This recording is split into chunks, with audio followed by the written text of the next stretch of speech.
Du coup, maintenant qu'on a vu en long, en large et en travers toutes les informations sur des ETF à réplication physique et sur les ETF à réplication synthétique, vient la question finale, sans doute la plus importante de toutes. Quel mode de réplication est-ce que je choisis? Cette question est quand même très complexe et surtout pour moi, il ne peut pas y avoir de réponse générale. Donc on va tenter de donner des réponses au cas par cas dans cette vidéo. On va également en profiter pour remettre un coup aux préjugés qui disent que par exemple un ETF physique est bien moins risqué qu'un ETF synthétique. Et enfin, à la fin de la vidéo, on va voir quel est le critère ultime qui permettra de trancher tout débat entre deux ETF. C'est parti! Donc déjà pour moi, la question ETF synthétique versus ETF physique, c'est déjà un petit peu biaisé. Pourquoi? Parce que déjà souvent, ce débat il va avoir lieu sur des gens qui n'ont pas toutes les connaissances sur comment fonctionne chacun des deux modes de réplication et on va être sur des oppositions qui sont erronées à base de moi je préfère un ETF physique tout simplement parce qu'il n'y a aucun risque de contrepartie et que du coup vu que c'est moins risqué forcément c'est mieux. Donc on l'a pu le voir dans les précédentes vidéos que c'était pas forcément toujours le cas même si ça pouvait l'être. Mais dans tous les cas ce débat il reste pour moi trop simpliste. Les deux produits ont leurs avantages et leurs inconvénients, ils ne fonctionnent pas du tout de la même manière. Ce n'est pas pertinent pour moi d'opposer la simplicité d'un ETF à réplication physique à la complexité d'un ETF à réplication synthétique. Et surtout, pour moi, le seul critère qui compte, c'est quel est l'ETF qui réplique le mieux son indice. Et à ce jeu-là, on va voir que selon moi, il y a une catégorie d'ETF qui gagne plus souvent que l'autre. Donc déjà, avant d'aller plus loin, il est important de rappeler pourquoi un ETF physique ne collera jamais parfaitement à son indice de référence. C'est impossible. Et en fait, ces raisons, elles sont multiples.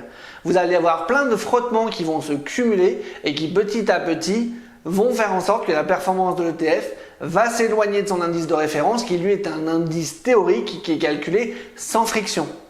Donc, bien évidemment, vous avez les frais de gestion de l'ETF, mais ça, ce sera la même chose pour un ETF synthétique, donc c'est pas de ça dont on va parler là maintenant, on va parler d'autre chose.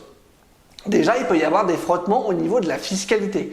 En effet, en fonction de l'indice que vous allez répliquer, quand vous allez être en réplication physique, par exemple sur un indice américain, vous allez avoir un prélèvement à la source qui va être effectué sur les titres que vous détenez, qui peut être jusqu'à 30%. Bien souvent, les ETF sont logés en Irlande où il y a une convention fiscale qui est un peu plus favorable, donc on est aux alentours de 15%.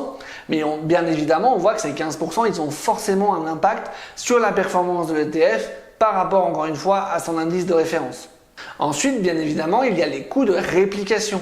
Quand on a des achats ou des ventes à faire ou des rééquilibrages, tout ça, c'est pas gratuit. Et tous ces coûts, ils viennent se cumuler dans la performance de l'ETF et bien évidemment creuser un écart avec l'indice de référence. Et enfin, il y a également les techniques de réplication qui peuvent créer une différence avec la performance de l'indice, comme on l'avait vu dans les vidéos qu'on a fait sur les modes de réplication physique. Vous avez des modes de réplication qui sont faits par échantillonnage et donc forcément l'ETF ne capte pas la performance globale de l'indice puisqu'il ne détient que quelques titres en portefeuille et toutes ces micro-différences cumulées les unes aux autres peuvent créer des différences qui au final sont assez conséquentes. Donc non, un ETF à réplication physique ne collera jamais à 100% avec son indice de référence.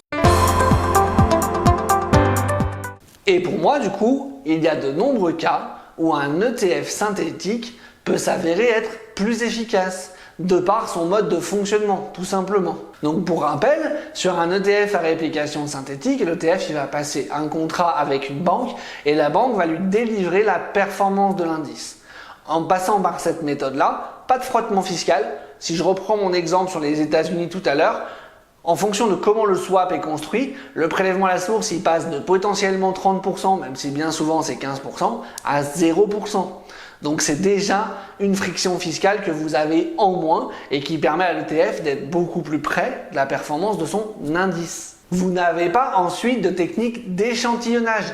Donc quoi qu'il arrive, vous serez vraiment exposé à la totalité des titres de l'indice, même sur les indices les plus larges. Et enfin, vous n'avez pas les différents frottements qui consistent à rééquilibrer votre portefeuille ou à acheter et vendre des titres. Vous avez uniquement les frais passés pour le contrat swap. Donc vous voyez, si on accumule tous ces avantages pour le synthétique, ce sont à chaque fois des micro-pourcentages qui vont le rapprocher de la performance de son indice, mais encore une fois, tous ces micro-pourcentages cumulés les uns aux autres et sur le long terme peuvent créer une différence qui est significative. Mais du coup, est-ce qu'un ETF synthétique est systématiquement meilleur? Bien sûr que non. Ça n'est pas systématique, ça ne sera pas toujours le cas. Ça va dépendre de plusieurs paramètres. Vous allez bien évidemment avoir les frais de gestion de l'ETF, mais pas que. Également, vous allez avoir le coût du swap, la qualité de l'émetteur et bien évidemment les conditions de marché. Donc oui, un ETF synthétique est pour moi généralement plus performant, mais ce n'est pas une vérité absolue et ce n'est pas systématique. Donc quand est-ce que pour moi le synthétique est globalement ou structurellement meilleur? Déjà, comme je vous l'ai dit tout à l'heure, sur les indices qui sont fortement exposés aux USA, type Russell 2000, Nasdaq, S&P 500, voire même le MSCI World, qui aujourd'hui a une très forte pondération aux US, sur tous ces produits-là, le fait de passer en synthétique, en fonction de comment le swap est construit, vous passez donc à 0 en prélèvement à la source au lieu de 15% bien souvent. Donc c'est un frottement fiscal énorme que vous évitez juste en choisissant un ETF synthétique. Sur les marchés qui sont difficiles d'accès, comme bien souvent les marchés émergents ou le marché chinois par exemple, comme on l'a vu dans la vidéo de la semaine dernière où je vous ai démontré comment un ETF pouvait surpasser la performance de son indice jusqu'à 6% par an. Si vous n'avez pas vu la vidéo et que c'est quelque chose qui vous intéresse, je vous invite vraiment à aller la voir, elle ne dure pas très longtemps et je vous garantis que vous allez apprendre des choses. Et également sur les indices qui sont globalement très larges, la réplication synthétique sera meilleure parce qu'en réplication physique, devoir acheter des milliers, voire des dizaines de milliers de titres, c'est rarement optimal et ça entraîne des coûts qui sont conséquents. Donc oui, pour moi, dans tous ces cas-là, la réplication synthétique sera plus optimale qu'une réplication physique. Mais encore une fois, ça n'est pas systématique. La réplication physique, elle peut quand même rester pertinente dans certains cas, notamment si vous avez besoin de simplicité. Il y a des gens à qui le synthétique fait excessivement peur, qui ne veulent pas en entendre parler. Donc si vous avez également un refus de prendre un risque de contrepartie, vous pouvez vous diriger vers la réplication physique pour les indices qui sont disponibles sur ce mode de réplication. En revanche, si vous faites cela, faites bien attention quand vous choisissez votre ETF, que cet ETF ne pratique pas le prêt de titre. Sinon, vous rajoutez le risque de contrepartie d'une autre manière et vous avez simplement déplacé le risque d'un endroit à un autre au lieu de l'éliminer complètement. Et globalement, sur des ETF qui sont très utilisés et très liquides, vous pouvez aller sur de la réplication physique sans problème. Par exemple, que ce soit sur compte titre ou sur PEA, si vous cherchez un Eurostock 50 ou un CAC 40, ou un FTSE 600 ou un DAX, peu importe, voilà les indices des pays locaux qui contiennent quelques dizaines de titres, partir sur une réplication physique, c'est tout à fait possible et c'est pas déconnant. Malgré tout, pour les indices tout de suite qui sont plus larges ou dans des cas spécifiques, le synthétique sera pour moi bien souvent une meilleure réponse. Et maintenant, je vais vous révéler en fait pour moi le seul critère qui compte pour choisir son ETF. Et spoiler alert, ça va pas être est-ce qu'il a réplication physique ou réplication synthétique. Ça, à la limite, c'est la mécanique du moteur. Et j'ai envie de dire, en tant qu'investisseur, on s'en fout de comment ça fonctionne à l'intérieur. Pour conduire une voiture, j'ai pas besoin de savoir comment fonctionne un moteur à fusion. Bon bah là, ça va être pareil pour les ETF. La seule chose qui compte, c'est à quel point l'ETF colle à son indice ou le surperforme. C'est la seule chose qui compte quand vous choisissez un ETF. Pas les frais, pas le critère d'éligibilité au PEA, à quel point il colle à son indice de référence ou il le surperforme. Puisqu'au final, ce que vous voulez quand vous placez votre argent, c'est de la performance. Et si vous vous exposez à un indice, c'est pour coller au plus près de cet indice ou encore mieux, le surperformer. Rien d'autre.